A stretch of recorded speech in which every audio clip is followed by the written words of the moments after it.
সুপ্রিয় দর্শক, আসসালামু আলাইকুম। কেমন আছেন সবাই? আশা করছি ভালো আছেন। বরাবরের মতো চলে আসলাম আবারও নতুন আরেকটি রেসিপি নিয়ে। আজকের রেসিপিটি কিন্তু খুবই মজার। আর আজকের রেসিপিটি কিন্তু আমি একটু ভর্তার রেসিপি করব। আর এই ভর্তাটি আশা করি সবার খুব ভালো লাগবে, যারা টাকি মাছ ভর্তা খেতে পছন্দ করেন। আসলে এটা টাকি মাছ ভর্তা বলে, কেউ লাঠা মাছ ভর্তা বলে, যে যে অঞ্চলে যে নামে চিনেন সেটাই মনে করে নেবেন। তবে আমাদের এখানে এই মাছটাকে টাকি মাছ হিসাবেই জানি, যার জন্য এটা কিন্তু টাকি মাছ বলি আমরা। তো দেখুন, আমি এখানে ভর্তা করার জন্য প্রথমে নিয়েছি এখানে গোটা জিরা নিয়েছি, কিছুটা জিরা ভেজে নিব। তো এখানে 1 চা চামচের মতো জিরা নিয়েছি। জিরাটা যখন হালকা একটু চিটপিট করে উঠবে, তখন কিন্তু এখানে 1 চা চামচ আমি সরিষা দিয়ে দিলাম। সরিষাটা জাস্ট একটু গরম হবে জিরাটার সঙ্গে। জিরাটা যখন ভাজা হয়ে যাবে, মনে করবেন যে এই সরিষাটাও তখন ভাজা হয়ে গেছে। তবে সরিষা জিরা একসঙ্গে দিবেন না, তাহলে সরিষাটা পুড়ে যাবে। তো যখন জিরাটা হাফ ভাজা হয়ে যাবে, তখন কিন্তু আমি এখানে সরিষাগুলো দিয়ে, এখন দেখুন ভাজা হয়ে গিয়েছে, আমি এটা নামিয়ে নেব এবং এটা পরে গুঁড়ো করে নেব। তো এখন আমি এখানে একটি কড়াই গরম করতে দিয়েছি। আর কড়াইটা খুব ভালো করে গরম করে, তেলটাও কিন্তু খুব ভালো করে গরম করে নিয়েছি। আর এখন কিন্তু মাছগুলোকে ভেজে নেব। আর এগুলোকে কিন্তু টাকি মাছ বলে, আমরা এখানে টাকি মাছ বলি। তবে অনেক জায়গায় এটা লাঠা মাছ বলে। তো যে যেভাবে চিনেন না কেন সেটাই বুঝে নেবেন। তো আমি এখানে মাছগুলো শুরুতেই একটু ভেজে নিব। আর ভালো করে মাছগুলোকে ভেজে নিতে হবে। এই ভর্তার রেসিপিটি করতে গেলে কিন্তু মাছটাকে প্রথমে এভাবে ভেজে নিতে হবে। তো আমি মাছটাকে উল্টে পাল্টে খুব ভালো করে ভেজে নিলাম। আবার যে খুব মুচমুচে করে ভাজতে হবে সেটা না, খুব মুচমুচে করে ভাজলে কিন্তু এটা আবার একটু ড্রাই হয়ে যাবে। যার জন্য মাছটা ভেজে নিতে হবে ভালোভাবে, কিন্তু অনেক কড়া ভাজা যাবে না। তো দেখুন, আমি মাছটাকে এভাবে উল্টে পাল্টে সুন্দর করে কিন্তু এভাবে ভেজে নিচ্ছি। আর এই মাছটা কিন্তু উপর থেকে খুব ক্রিস্পি হবে না, একটু নরম নরম ভাব থাকবে। ঠিক যেভাবে দেখছেন আমি ভেজে নিচ্ছি, ঠিক এভাবেই কিন্তু ভেজে নিতে হবে। তো দেখতেই পাচ্ছেন আমি কতটা কিভাবে ভেজে নিয়েছি। এটা কিন্তু খুব মুচমুচে করে ভাজিনি। আর এখন আমি যে কড়াইতে তেলে ভেজেছি, সেই তেলের উপরে কিছু শুকনো মরিচ দিয়ে দিলাম। তো আজকে কিন্তু আমি 2 রকম মরিচ দিয়ে ভর্তাটা করব। আর ভর্তার ক্ষেত্রে কিন্তু একটু মরিচের পরিমাণটা বেশি হলে একটু ঝাল ঝাল লাগে, খেতে ভালো লাগে।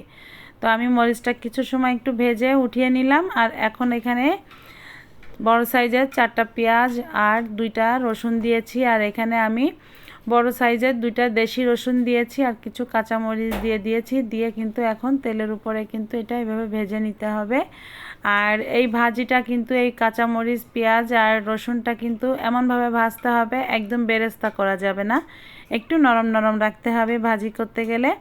তো এটা ভাজি হয়ে যাবে, পুরো কাঁচা গন্ধটা চলে যাবে। ঠিক কাঁচা গন্ধটা চলে যাওয়ার পরে কিন্তু দেখবেন যে হালকা একটু মুচমুচে ভাব হয়ে আসছে, কিন্তু এটা কিন্তু খুব মুচমুচে করা যাবে না। একটু দেখতেই পাচ্ছেন যেভাবে আমি ভাজতেছি, ঠিক এইভাবেই কিন্তু ভাজাটা করে নিতে হবে। কারণ এটা মুচমুচে হলে কিন্তু এর স্বাদটা বেশি ভালো লাগবে না। তো দেখতেই পাচ্ছেন আমি কিভাবে ভেজে নিয়েছি। এখন কিন্তু আমি চুলার আঁচটা বন্ধ করে দিয়েছি। আর এখন কিন্তু এই পেঁয়াজগুলো, কাঁচামরিচগুলো আমি এভাবে তুলে নিব। তো সম্পূর্ণটা তেল থেকে তুলে নেব, একটু তেলে ভাব অবস্থায় এই মানে পেঁয়াজটা একটু তুলে নিতে হবে। তো দেখুন আমি এটা তুলে নিয়েছি। আর এটা এখন ব্লেন্ড করতে পারেন বা বাটতেও পারেন, যারা পাটায় বেটে নিতে পারেন। আর যাদের পাটা নেই তারা এটা ব্লেন্ডও করে নিতে পারেন। তো জিরা আর যে সরিষাটা আমি ভেজে নিয়েছিলাম সেটা কিন্তু দেখুন অলরেডি আমি গুঁড়ো করে নিয়েছি একটা ব্লেন্ডারের জারে দিয়ে। আর এখন শুকনো মরিচগুলো দিয়ে এখন কিন্তু এটা একসঙ্গে আমি ব্লেন্ড করে নিব। তো শুকনো মরিচগুলো দিয়ে এখন যে পেঁয়াজটা ভেজে নিয়েছি এটা কিন্তু পুরো এটার ভিতরে একবারে দিয়ে দিব। তো দিয়ে কিন্তু এটা কিন্তু ব্লেন্ড করে নিতে হবে। তো যাদের ব্লেন্ডার নাই তারা তো অবশ্যই পাটায় বেটে নিতে হবে। তো এটা পাটায় বাটলেও কিন্তু খেতে ভালো লাগবে। তো যেহেতু অল্প সময়তে দেখেন এগুলো হয়ে যাবে, যার জন্য ব্লেন্ডার থাকলে তো এটা বেশি ঝামেলা মনে হয় না, বেশি সময়ও লাগে না। যার জন্য দেখুন আমি এটা ব্লেন্ডারেই করা দেখালাম। তো এটা কিন্তু আমি তুলে রাখবো। এভাবে তুলে রেখে কিন্তু এই একই জারে এখন এই মাছগুলোকে আমি ব্লেন্ড করে নিব। তো ব্লেন্ড করার আগে মাছগুলোকে কিন্তু একটু বেছে নিতে হবে, যেহেতু এটা টাকি মাছ, এটার ভিতরে তো কাঁটা অবশ্যই আছে, তো কাঁটাগুলোকে কিন্তু আমি এক এক করে একটু বেছে নিতে হবে। তো মাছটা তত সময় ঠান্ডা হয়ে গিয়েছে, মাছটা ভেজে রেখেছিলাম। তো ঠান্ডা হতে হতে আমি কিন্তু ব্লেন্ডারগুলো এই যে পেঁয়াজটা মশলাটা এটা কিন্তু ব্লেন্ড করে নিয়েছি, আর তত সময় মাছটা কিন্তু ঠান্ডা হয়ে গিয়েছে। এখন কিন্তু মাছগুলোকে আমি বেছে নিয়েছি। তো বেছে দেখুন মাথার অংশ ফেলে দিয়েছি, এখানে শুধু মাছগুলো নিয়েছি, আর মাছগুলো নিয়ে এখানে বেছে যে কাঁটাগুলো থাকে কাঁটাগুলো ফেলে দিয়েছি। ফেলে দেওয়ার পরে দেখুন মাছটাকে শুধু একটু ব্লেন্ড করে নিয়েছি, অনেক সুন্দর কিন্তু হয়ে গিয়েছে। তো বাটতে যতটুকু সময় লাগে এটা কিন্তু ব্লেন্ডারে করলে কিন্তু অল্প সময়তে হয়ে যায়। তো দেখুন অল্প সময় হয়ে যায়, সময়ও বেঁচে যায়। আর এখন দেখুন মাছগুলোকে আমি এইভাবে ব্লেন্ড করে নিয়েছি সম্পূর্ণ, নিয়ে যে মশলাগুলো আমি ব্লেন্ড করে রেখেছিলাম মানে পেঁয়াজ, কাঁচামরিচ, রসুন, জিরা, তারপরে এখানে সরিষা দিয়েছি, দিয়ে এটা কিন্তু এখন আমি এখানে একটু ভালো করে মেখে নেব। তো এই মাখাটা কিন্তু একদম সুন্দর করে মেখে নিতে হবে, সব কিছু যেন ভালোভাবে মিশে যায়। আর এখানে কিন্তু আমি ধনিয়া পাতা দেইনি, যেহেতু এখন ধনিয়া পাতার সিজন না। তবে আপনারা এখানে ধনিয়া পাতা দিতে পারেন, ধনিয়া পাতা দিলে কিন্তু এর স্বাদটা আরও বেড়ে যাবে আর খেতে কিন্তু আরও ভালো লাগবে।